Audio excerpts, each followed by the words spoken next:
Hello everyone, this is Jennifer McGuire. Today's video is a little bit longer because I actually have two parts to it. At the beginning of the video I'm going to show you how to use a lot of fun products to create a layered inked night sky. It's really fun, it has lots of dimension. Then the second half of the video I'm going to do a product release close-up, looking at the new products from WPlus9, one of my favorite stamp companies.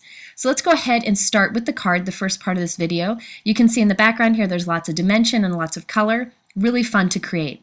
I'm using a new stamp set from WPlus9 called Lucky Stars. I love this stamp set because it has the sentiments that are big and like a focal point of a card with little images you can put around it, and then sentiments that you can use on the inside of the card also. So I have a piece of white cardstock cut to 4 1/4 by 5 1/2. Any white cardstock would work here, and I'm using some painter's tape to paint it onto, to tape it on to my work surface so it doesn't move while we apply some stenciling. This is a stencil from Hero Arts. Any kind of star stencil would be great for this, but I love this Hero Arts one because it has the big elements on it too.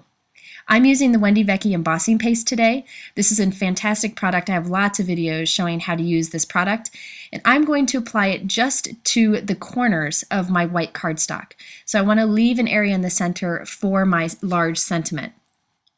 I'm using a palette knife to carefully apply the embossing paste just over the stars on the corner of the paper. Now, the other day I did a video with texture paste, and I showed how if you put distress ink onto the texture paste, it really holds the color well and makes it very vibrant. Today I'm doing something a little bit different.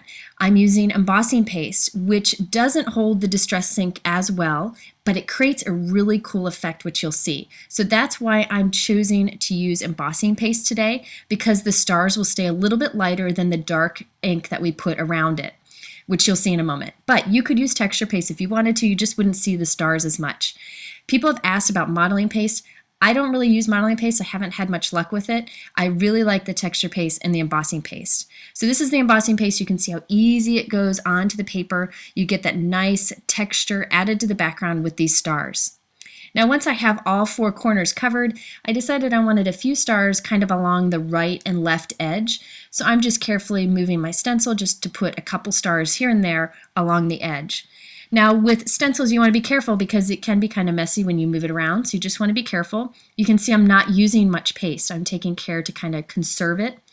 Now when I'm done, I always pick up my piece, and you can see the embossing paste kind of sticks off the edge. I just run my finger along the edge to rub off anything that's hanging off the edge so you have a nice smooth finish.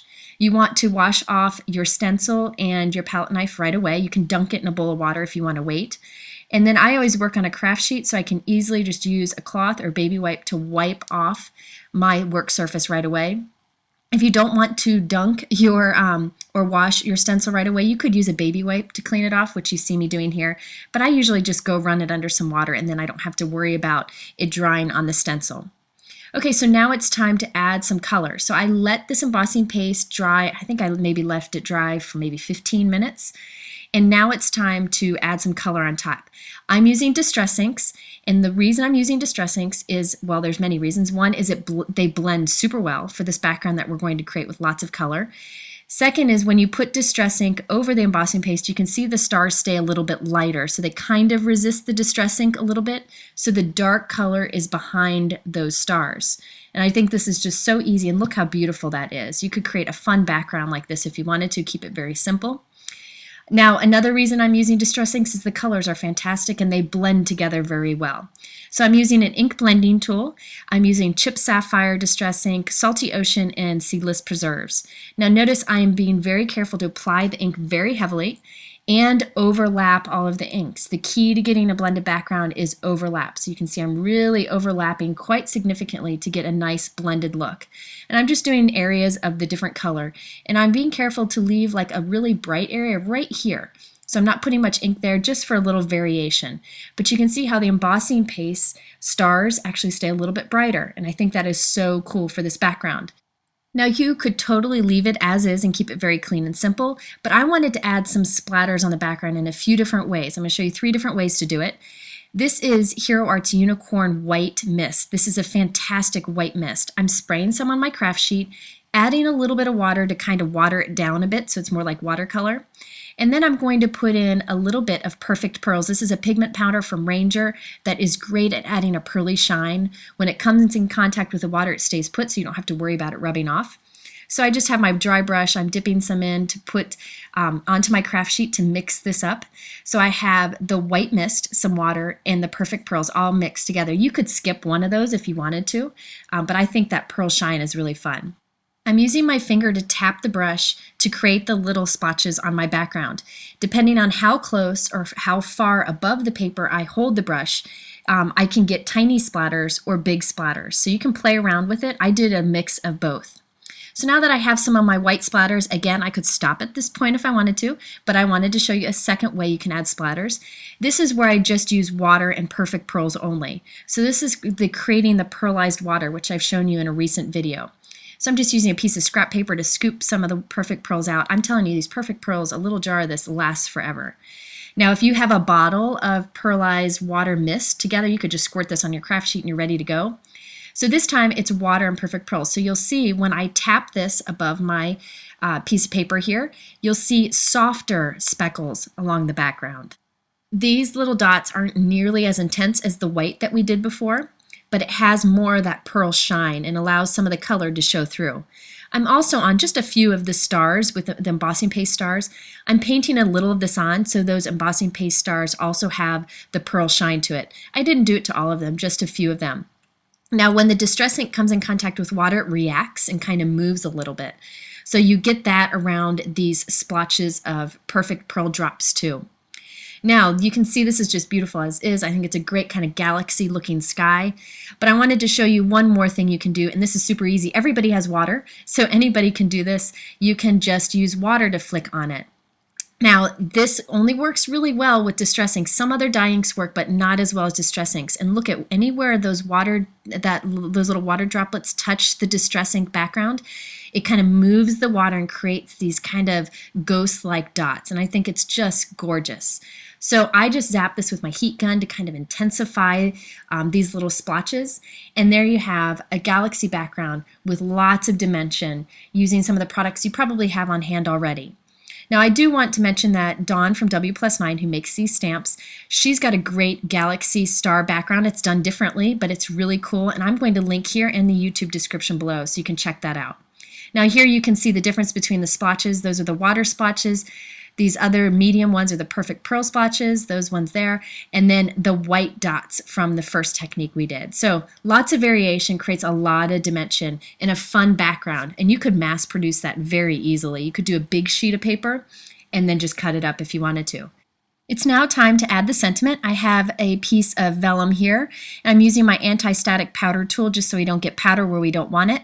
Stamping my sentiment with Versamark ink. By the way, this is 40-pound basil vellum. Now I'm adding some white embossing powder from Hero Arts. Now, some people ask about how to prevent warping your vellum when you're using a heat gun on it. What I do is I turn my heat gun on and hold it off to the side for about 20 or 30 seconds so that it's really good and hot. Then I bring the heat to the vellum and keep it moving quickly, kind of removing it every few seconds so that I don't start to warp the paper. But you'd be surprised how quickly that embossing powder melts when your heat gun is good and hot first. And I don't have any problems with warping then.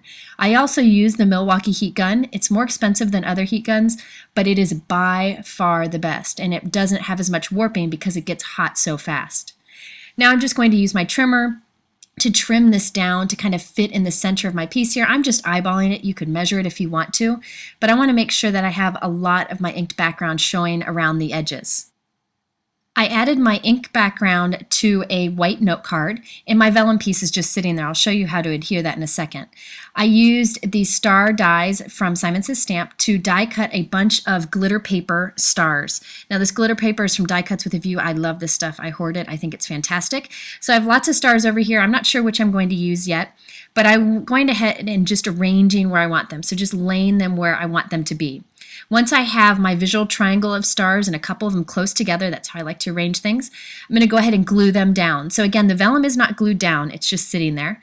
I've squirted some multi-medium from Ranger onto my work surface. It's a strong matte adhesive.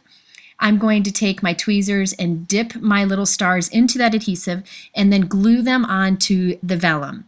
The vellum's not glued to the card in the background. I just have it sitting there so I kind of know where I want my stars to go. Using these tweezers, which clamp onto the stars, just makes this so much easier. Now I'm just going to go ahead and glue all of these stars onto the vellum piece. These stars will act as a place where I can hide my foam tape behind the vellum.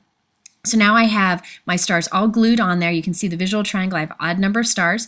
I'm going to go ahead and flip that over and add some clear foam tape behind the bigger stars. You could use white foam tape here if you want to. I just love this Cool Tack clear foam tape because then you won't see it at all. And I like to adhere or add adhesive behind my vellum behind embellishments because I don't like any of the vellum adhesives that much.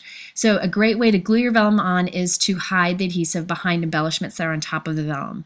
So I'm going to go ahead and add this right into the center of my note card, and now I have that vellum piece kind of popped up off of my background just to add some dimension. I also decided to add a few little gems. These are Hero Arts gemstones. I was going to do sequins, but they were a little too big and distracting, and so I thought these gems would be the perfect little touch, and I like to scatter them around the stars that we already have in place. Now there's one last thing I wanted to do to this card, and that is use one of those great sentiments for the inside of the card. I'm using Hero Arts Navy ink, and I'm stamping I Can Always Count on You and the word Seriously. This is from that same stamp set. I wanted a period after the word you, so what I did is inked up my stylus with the same ink and just put a little dot after the word you. So we have the perfect sentiment on the inside of the card. So there you have it, one way to create a night sky. I have another video where I show how to create a night sky, and I'll link to that here and in my YouTube description also. And before I get into the product release close-up part of this video, I wanted to mention that all the products I use for this card are linked below in my YouTube description and over on my blog. So now it's time for me to do a super fast product release close-up, a look at the new products from WPlus9. I really like this stamp company, and their new release is just adorable. So let me take a closer look at it. This is a pair stamp set. What I really love about this stamp set is they have the solid images that line up with the outline images. So you can stamp the solid in a color and then the outline in maybe gold embossing or black ink. It really makes it easy to create a great look very quick. You could also do watercolor with these. I think that would be super fun. And I think this, the sentiment, I think you're perfect, would be fun for teacher cards or just for a friend. They also have some pair dies that would work with those sentiments. And I think these are fantastic. I think they'd be fun to die cut from glitter paper or to color with Copic markers. So it's just something fun and different. And I'm always looking for just happy sentiments. I think that fits the bill. Now this new stamp set, there were a few things that came to my mind when I saw this one. One is you could use some of these to create banners going across a card for some kind of celebration card. They have the matching dies that you can get that make cutting them out and creating the banners very easy. But when I looked at this again, I realized what I want to do with it is use these like dainty little images that you see in the background here to create a repeating pattern in lots of different ink colors to cover the back of a note card. I just use pencil lines and the help of a ruler, and you can create a really cool kind of plaid-like detailed background using those images. Now another thing with that circle image, I'd love to take a die cut word and just stretch it right across that circle image, keep it nice and simple. That die over on the right would be fantastic for that.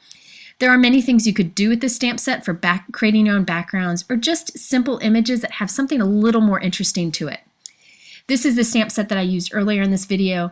I think it's a great one, and WPlus9 has lots of great examples using it, so I encourage you to check out their blog, which I'll link to here.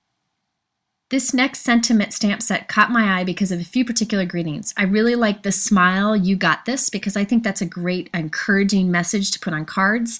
And also the party like it's your birthday. I think that's fun, something different. I'm always looking for unique sentiments, and there's a few on here that really fit the bill.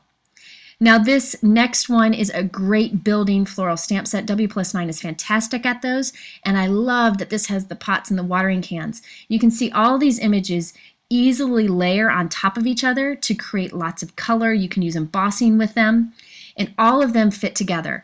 Now this is one of those stamp sets where I would just Google the stamp name and you'll see lots of great examples on how these pieces all fit together. It's just beautiful.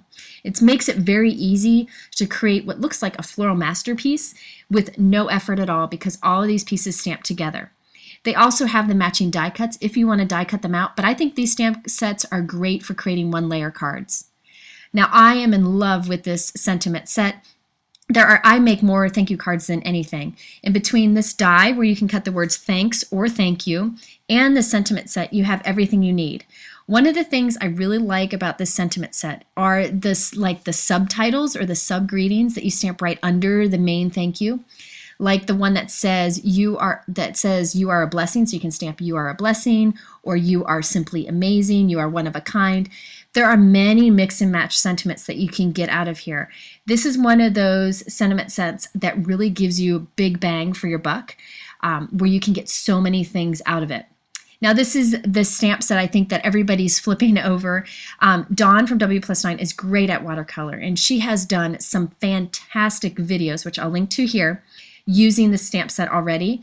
It would be great to stamp with black ink and color in with Copics, or you can stamp with a light ink and then watercolor over it. This is one of those stamp sets that is perfect for any kind of technique that you've been wanting to try out.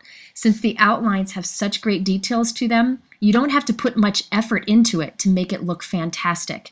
I just love those butterflies, and you'll be seeing me use these very soon. And of course, they have the matching dies to go with these images. So there you have it, a super fast look at the new WPlus9 release and the card using one of those stamp sets. If you're interested in any of these products, I have them linked below to multiple sources. And you can go over to my blog at jennifermcguireinc.com, just click here, and I'll have much more information and lots of links there. Thanks so much for taking the time to watch this, and we'll see you again real soon.